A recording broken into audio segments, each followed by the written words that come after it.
सो है तो भाई आज की वीडियो बहुत लंबी हो जाएगी अगर मैं सारी एक चीज़ बताने को आया। तो मैं सबसे पहले तो मैं इंपॉर्टेंट चीज़ बता देता हूँ कि भाई जो जो इम्पोर्टेंट होता है इसमें ड्राइंग करने के लिए। रफ एनिमेटर है वैसे ये ऐप का नाम।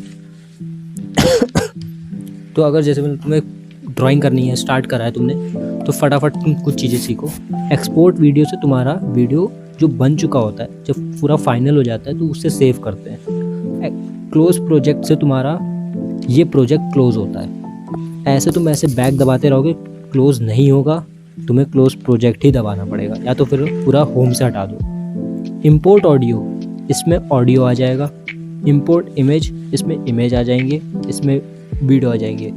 ऑडियो तुम्हारे शायद डाउनलोडेड वाले आएंगे, तुम्हारे जो तुम स्क्रीन रिकॉर्डर पे रिकॉर्ड करते हो या फिर कॉल रिकॉर्डिंग्स जो होती हैं वो नहीं आती हैं। दूसरा, इंपोर्ट वीडियोज़ जब तुम कर रहे हो तो भाई उसमें टच मत करना, क्योंकि वो जो फ्रेम्स जो इंपोर्ट या फिर मतलब वो जो कॉपी कर रहा होता है ना, फ्रेम्स बना रहा होता है ना, उस टाइम पे तुम टच कर देते हो तो वो कैंसिल हो जाता है, तो मत करना टच।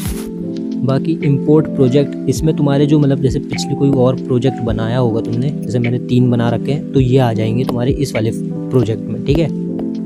और मर्ज डाउन, तो अगर ऊपर कोई लेयर होगी वो नीचे मर्ज हो जाएगी, इससे ये होता है। डिलीट लेयर का तो सबको पता है। ऐड आफ्टर मतलब इसके आगे बढ़ते रहेंगे। ऐड आफ्टर तुम्हारा भाई इससे भी बढ़ता है, ये जो ये वाला बटन है इससे तुम्हारा एक ऐड और हो जाती है, इससे भी बढ़ता है। बट इन केस अगर तुम्हें दो ड्राइंग्स के बीच में लाना है तब तुम ये वाला ऐड आफ्टर करोगे, तो फिर तुम्हारे बीच में एक फ्रेम और ऐड हो जाएगा, ठीक है।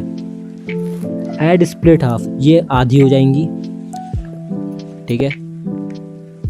Add split at current frame, मतलब कोई भी फ्रेम में रखोगे और फिर वाला बटन दबाओगे तो वहाँ पे कट हो जाएगा, मतलब वहाँ पे स्प्लिट हो जाएंगे, दो अलग अलग हो जाएंगी। डुप्लीकेट लेयर, ये डुप्लीकेट आफ्टर, इसके बाद ये आगे बढ़ जाएगा, मतलब सेम टू सेम आगे कॉपी हो जाएगा। डुप्लीकेट स्प्लिट हाफ, इससे तुम्हारा आधा तो होगा पर दोनों जगह एक ही ड्राइंग रहेंगी, ऐसा हो जाएगा। और डुप्लीकेट ऐड, फिर वही बात हो गई, डुप्लीकेट होगा कोई सी भी फ्रेम में पर लेकिन ड्राइंग एक ही रहेगी, ठीक है। अब दूसरा जो इम्पोर्टेंट है भाई, ये तुम्हारा ब्रश है। ये ब्रश है, ये तुम्हारी पेंसिल है, ये तुम्हारा शेडिंग के लिए लाइट ब्रश है, और ये तुम्हारा आउटलाइनिंग के लिए होता है। और अगर तुमने इसमें रैंडम रोटेशन ऑन कर दिया, देखो जो लोग फ़ोन में बना रहे हैं उसमें ग्राफिक टैब काम नहीं करता है वैसे, पर लेकिन जो अच्छे वाले होते हैं वो करता है, सस्ते वाले नहीं होता। अगर मुझे पता है कि भाई जैसे अगर तुम मेरे जैसे हो तो तुम्हारे पास ग्राफिक टैब नहीं होगा, साइलेंस होगा, तो प्रेशर सेंसिटिविटी बढ़ाने का कोई फ़ायदा नहीं है। पर तुम अगर रैंडमाइज ये रोटेशन की बात करें तो भाई इससे ये होता है कि जो थोड़ा सा ना खरखरापन आता है, मतलब रफनेस आ जाती है, ये आता है ये। और अगर तुम यही रैंडम रोटेशन बंद कर दोगे तो ये स्मूथ हो जाएगा, ठीक है। इससे ये होता है। और पेंसिल से फ़ायदा होता है इस चीज़ से कि थोड़ी रफनेस जो बनती है उससे ड्राइंग थोड़ी सी दिखने में अच्छी होती है, जैसे कि रफ़ जो होती है वो क्लियर थोड़ी दिखती है। मतलब मैंने तो असली में तो ये तो शेडिंग पेन से बनाया है। ऑक्यूपेसिटी अगर तुम भाई बहुत फुल रखोगे तो ऐसा होगा कि बहुत ज़्यादा दिखेगा, बहुत ज़्यादा क्लियर दिखेगा, तो जो नहीं अच्छा होता। और फ्लो बढ़ा दोगे तो भाई ये देखो, ये भाई ठीक है, ये देखो असली में ऐसा होगा। मैंने उसकी ओपेसिटी कम कर रखी थी, पर ये देखो ऐसी हालत हो जाएगी। तो भाई ये ठीक है, ऐसा नहीं ख़राब है ये, पर लेकिन नहीं बेकार है, मैं ये कहूँगा। मैं इतने चुभने वाली उसमें नहीं बनाता, पर लेकिन तुम्हारी मर्ज़ी, तुम जिसमें बनाना चाहो। तो ये होता है, ब्रश साइज़ ऐसे बढ़ता है, ब्रश का साइज़, बेवकूफ़ गंदी सोच है भाई, तुम लोग की गंदी सोच है। ऑक्यूपेसिटी अगर जितनी कम रखोगे उतना ख़राब है, जितनी ज़्यादा रखोगे उतना ख़राब है। तुम मिडिल रखो 75।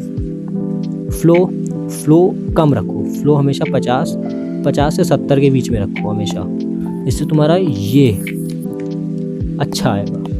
अगर मैं यहीं पे तुम्हारा ये कम कर दूँ ब्रश का साइज़, ये देखो एक, और इसमें कलर स्टे करेगा, ऐसा नहीं कि बाहर जा रहा है ना, कलर स्टे कर रहा है।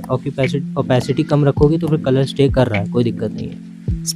स्पेसिंग शायद होता है, मुझे कंफर्म नहीं है, मैं बता दे रहा हूँ। क्योंकि मैं यूज़ नहीं करता स्पेसिंग का।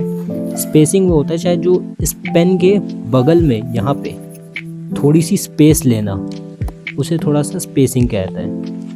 स्मूदिंग में तुम्हारा पेन मक्खन की तरह चलता है, जितनी ज़्यादा होगा उतना ख़राब होगा, मैं सही बताऊँ, और जितना कम होगा, ये देखो ऐसा चलेगा, ये देख रहे हो ऐसे चलता है। तो हाँ, कभी कभी काम आता है, जब कि जैसे कि एकदम तुम हाथ हटा नहीं सकते वैसी वाली आउटलाइनिंग कर रहे हो, तो फिर हाँ ये काम आएगा, ऐसे ऐसे ऐसे। बट ऐसी वाली आउटलाइनिंग भाई कभी अच्छी नहीं होती हैं, लोग का स्टाइल अगर ऐसा हो तो फिर हाँ अच्छी हो सकती है, पर तुम्हारी मर्जी। इरेज़र का साइज़ ऐसे बढ़ता है, ओपेसिटी ऐसे बढ़ती है। ओपेसिटी पूरी फुल मत रखना है इरेज़र की फुल रखोगे तो बहुत अजीब इरेज करेगा, हल्की सी कम रखना, 80 पे रखना, और फ्लो हल्का सा बढ़ा सकते हो। स्पेसिंग उसका भी वही मतलब है, स्पेसिंग का, स्मूदिंग का भी वही मतलब है इसमें। और उसके बाद जो मेन चीज़ आती है वो है अनियन स्किन भाई बहुत इंपॉर्टेंट चीज़ है, प्लीज़ उस पर ध्यान देना। अनियन की स्किन थोड़ी कम रख सकते हो, बढ़ा सकते हो, ऐसा कर सकते हो तुम, बस तुम्हें उसके लिए सेटिंग्स पे जाना है, यहाँ पे तुम अनियन स्किन की ओपेसिटी बढ़ा घटा सकते हो। तो चलो आज के लिए बस इतना ही, बाकी पार्ट 2 में आएगी चीज़ें, क्योंकि भाई इसमें बहुत सारी चीज़ें हैं, मैं एक वीडियो में क्लियर पूरा नहीं कर पाऊँगा। तो बाकी बची चीज़ हम अगली वीडियो में करेंगे, तब तक के लिए बाय बाय।